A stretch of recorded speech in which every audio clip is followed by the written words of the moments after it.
Saeed, there's a lot to discuss this Tuesday morning. Help us make sense of all of this. I want to pick it up at that Morgan Stanley note that Matt has brought to my attention this morning. Do you agree with Morgan Stanley that the tech-led sell-off is only halfway done?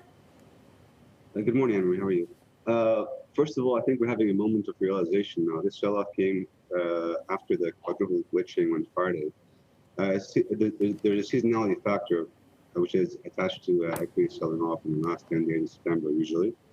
The other major issue, I think, is the realization slowly that the financials aren't going to have any quick recovery in the short term. And this is putting some pressure on the broad market, as you see.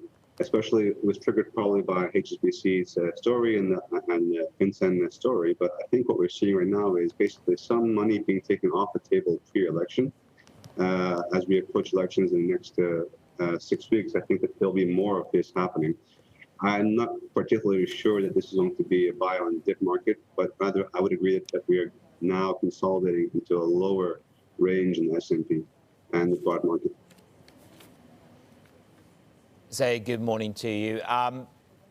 Part of the debate is about the scale of this correction in the markets and whether we can debate this forever, whether a correction is healthy or unhealthy. But one thing which Robert Kaplan drew our attention to was the fact for him, credit spreads have not necessarily blown out, in his opinion.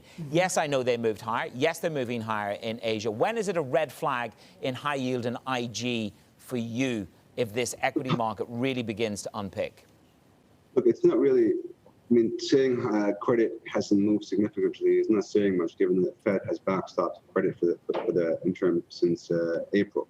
So there's really not much to the credit. I think what we have to look at is basically the reflation trades that have taken place over the past 4 months. So if we're looking at oil, looking at gold, looking at these main barometers of growth, if we begin to see a sell-off in these markets, a consistent, not an event-led sell-off, but rather a reversal of trend, I think we can start looking at the growth story being reviewed. As we've seen over the past few months, the main beneficiaries of in the market have been growth-linked assets. So once we begin to see growth-linked assets begin to reverse, and inevitably credit will move, but not to the same degree, I think, as commodity-led assets. I think that's the main barometer. Keep an eye on commodities as a barometer of a reversal in the growth story.